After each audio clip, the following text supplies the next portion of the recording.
Boss, gusto ko magnegosyo ba? Kanang from the scratch.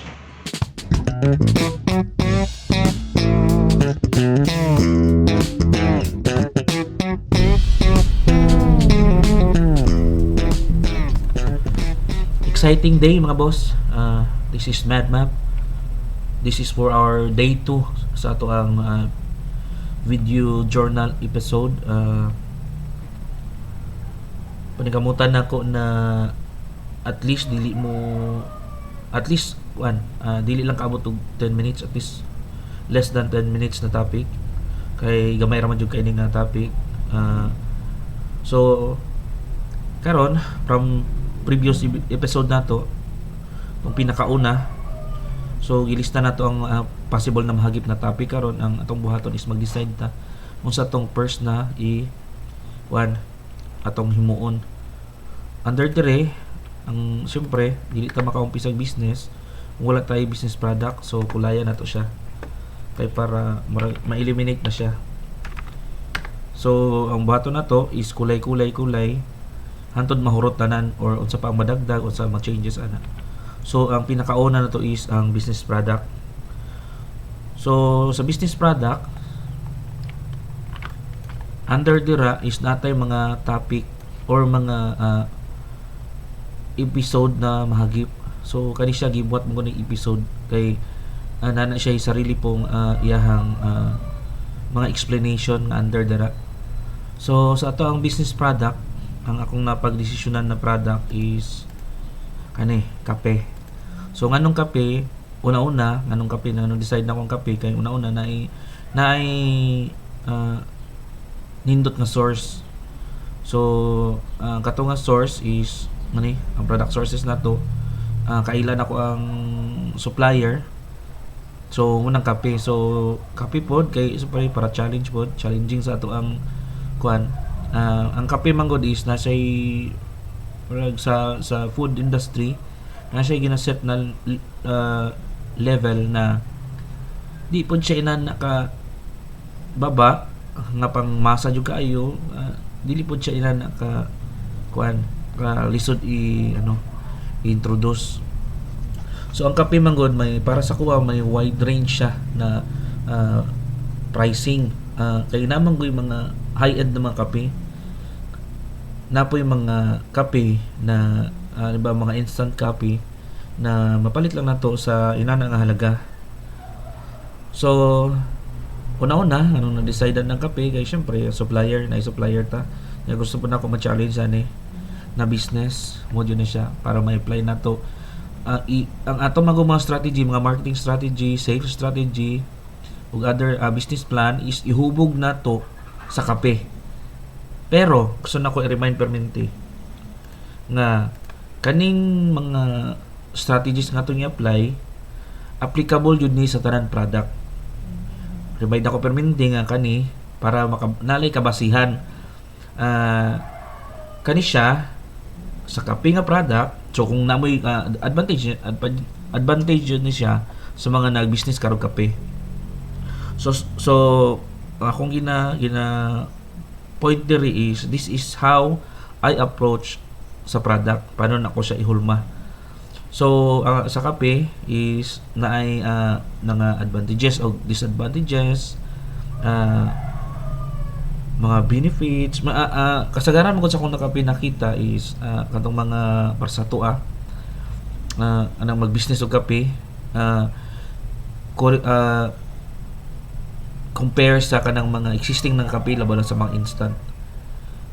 Kita man gud pag mag-introduce ng kape sa market laban kita mga small medium lang, ginaingon nato nga kani antioxidant, murag kumbaga perminti nato gina place ang atong product, ang position natong product dito sa health.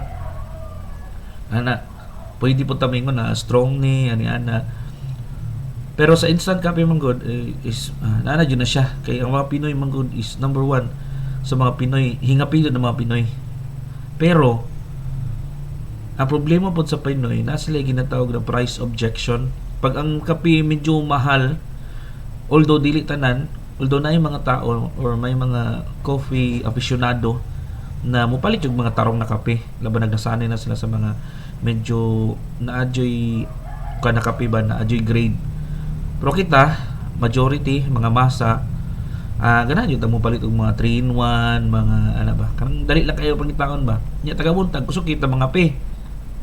Unya ang surprising nilang kita mga Asian o labaw na sa Pilipinas, di lang man ta buntag mga pe, buntag udto hapon gabi tanan na pagkakataon pwede mga pe, bisag magtambay lang ta sa kilid, ingon pa gani nila kape ug sigarilyo pares kayo.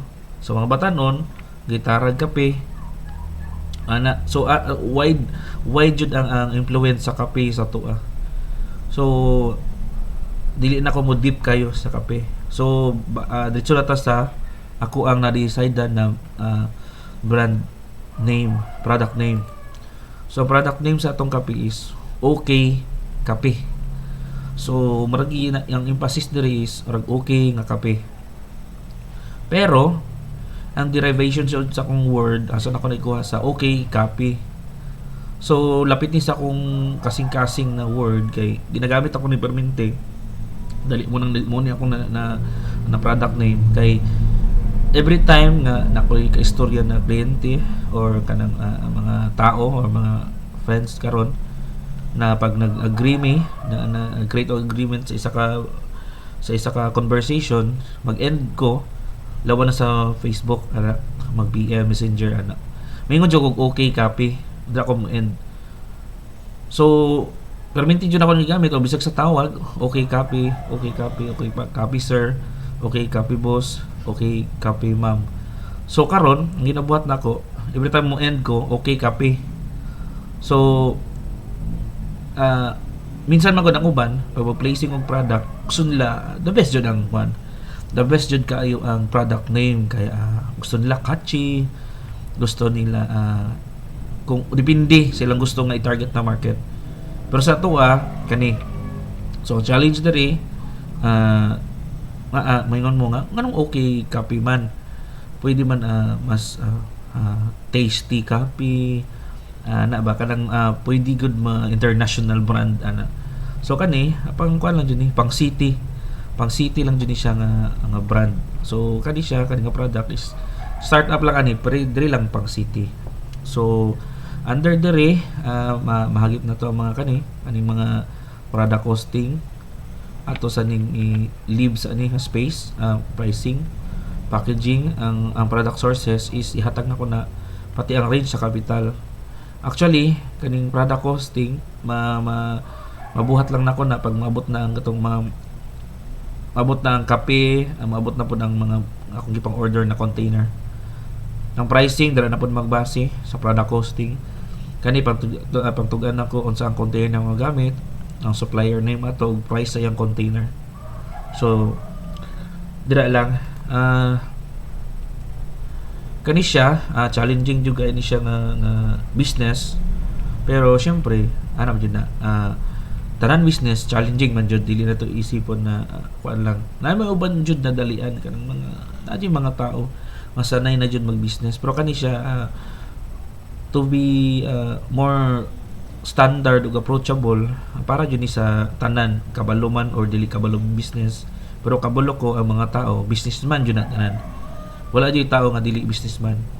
Di lang nato maingon minsan mo gud maingon sila nga lisod makay baligya ako na sanay baligya, pero dugay na ka nagabaligya wala lang nimo na. So mahagip na sa tong topic pagabot sa panahon kay open man ako ni natay psychology of business dre utangan ako na. So mo lang ni mo transfer ta sa isumpay nako nga topic dere. Actually nagbuhat ko isa ka segment na different ani pero may sarili siya dapat na na linyada sa mga sa tawag na siya sarili pod na playlist dapat. Pero isalin ako siya diri karon kay mas mubo ra man nga topic. Basta ang diri ang topic na to karon is about lang sa product unsa ang product at least makanda na ta kape. Tapos ang product name mo ni siya okay kape. Tapos ang kani to be follow na ni ang supplier pag mabot ang kape, pangayon ako ang kuan sa supplier ang iyahang pangayon ako iyang pangalan niya, pangayon po na ko hanyo ko siya kung musugot ba siya nga ibutang diri, at least ma-advertise po siya kung okay lang sa iya ha, was capital sunod-sunod na siya.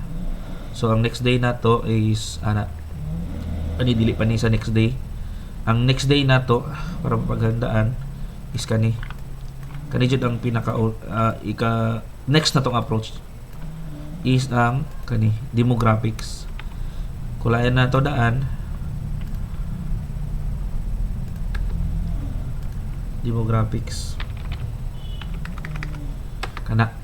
Ang demographics gatukoy sa mga sa populasyon o gatukoy sa lugar, sa mga tao, mga edad, ora siya preliminary na approach sa market. So gina-analyze nimo ang palibot, kung asa ba ka mo baligya, paano ba mahalin nimo product.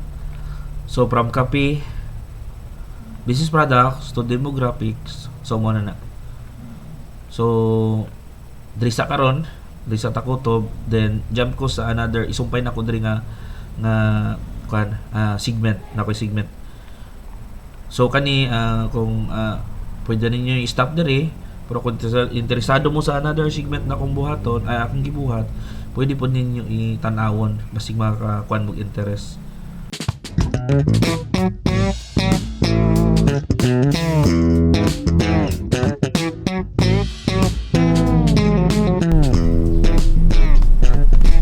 Welcome back mga boss.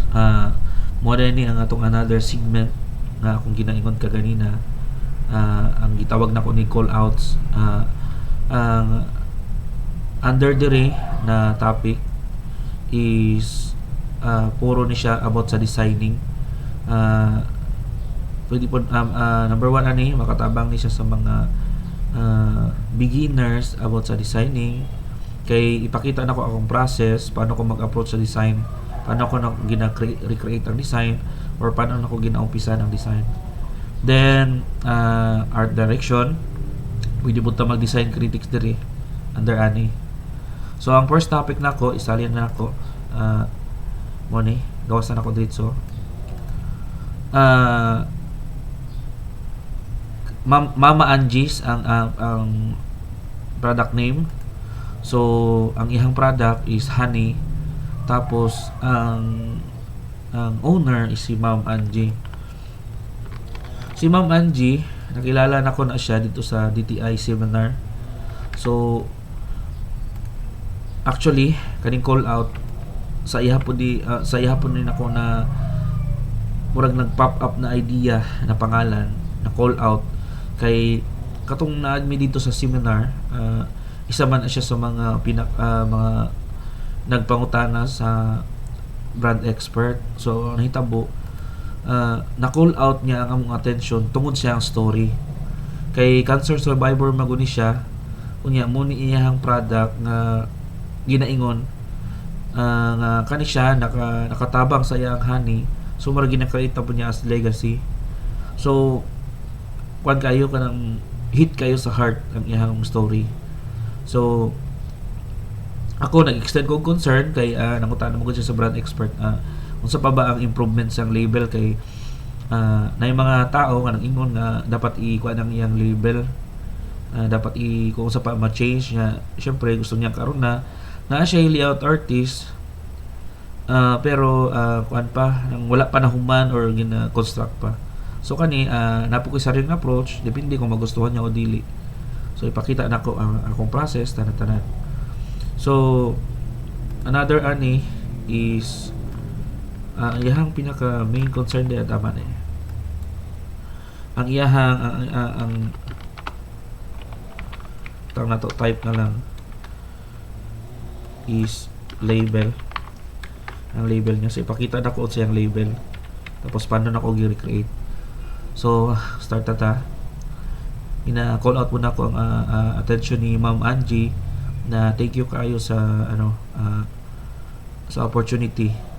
So nakapasaloob siyang label is Mama Angie's Pure Wild honey.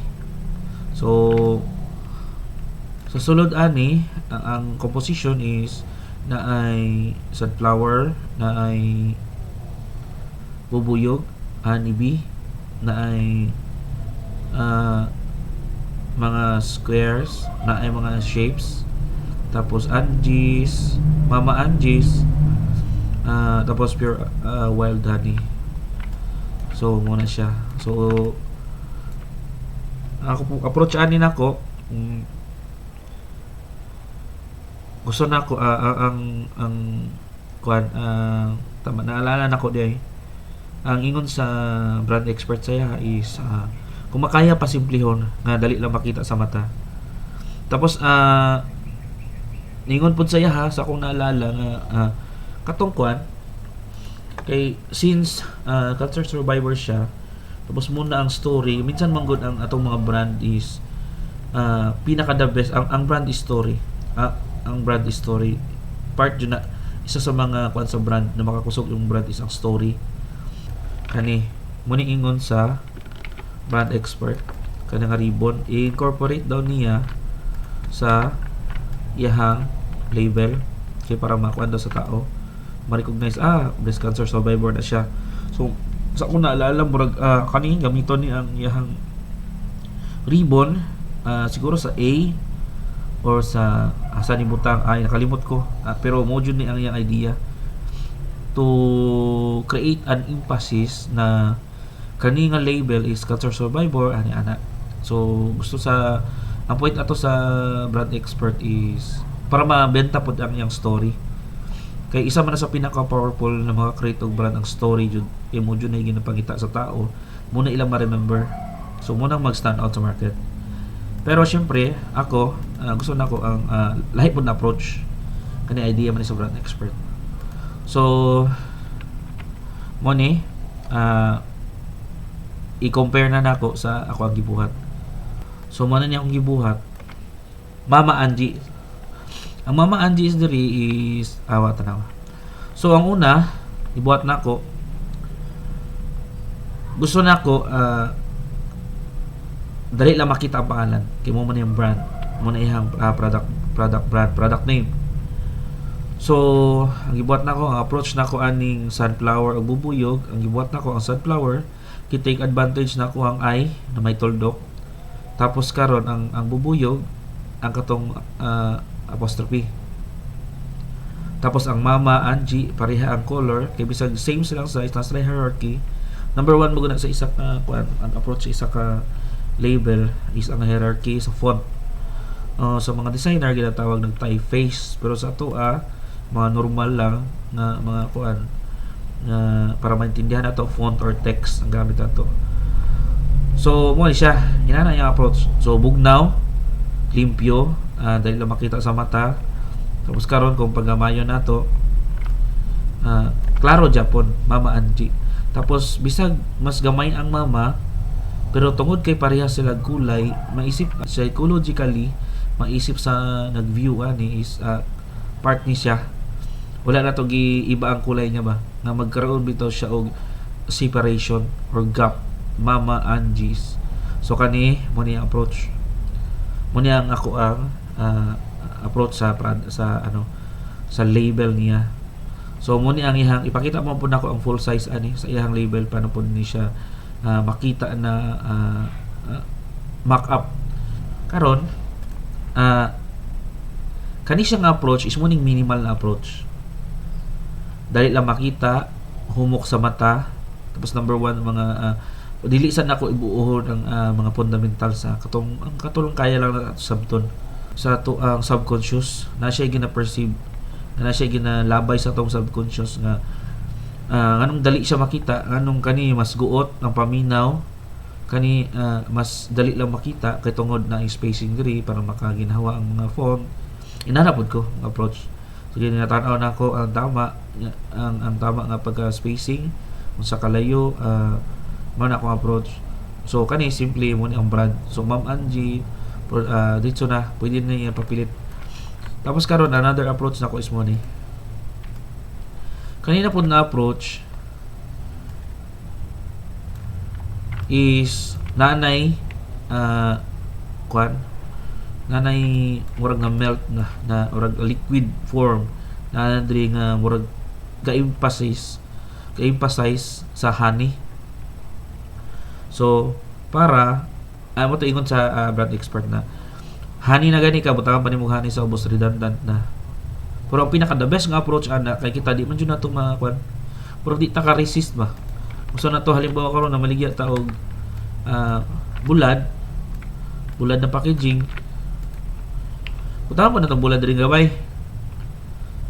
Or condiments na po diri symbol sa ubos. Di man gyud nato na mukahan sa labat na po iloy adiri. Ana man gyud na di na to makalikaya na kay ginana jud ta. Pero kana siya redundancy na siya. Pero kani to be more fair sa mata sa mga kliyente kay minsan bud ang mga kliyente di sila ka-resist na gusto nila na something, gusto nila daghan yung mga elements na kapasaloob. So pinakatama nga approach para sa kuha mo ni tangan na to murag honey na nagtulo ba ana kani siya murag na ni siya diri outside the pit kanya nga nasa sa sulod nga mura siya hinahinay na tabunan sa honey ba. So ipakita na ako dito paano siya magkuan sa mock up. So muna ang mock up paano na yung itsura. So diri sa ato ang left side is ginapakita niya ang minimal nga approach ug fresco kayo tan-awon. Tapos diri pod sa pikas nga side is ang element or symbol niya gidagdag diri nag-create og juicy or tasty nga flavorful na dating. So kana from diri so makita ni Ma'am Angie mo niya ang itsura. So mag approach man ko ka Ma'am Angie. From diri nga side, from left side is mo ni ang ihang original. I-erase lang ako mga tao pero ako na picture ani ko na ni cellphone lang. Mo ni ang original niya. So mo na siya. Mo ni ang mga botilya. So mo na mga sticker na dira. Then ang first approach nako tong minimal dali lang matandaan, bugnaw kay sa mata, nag-create jud og brand. So muna Ma'am Angie inana na ang itsura niya pag nabutang na sa botilya. So muna ang possibility na may tabo. And then tong naanay katong so muna ang comparison sa tatlo.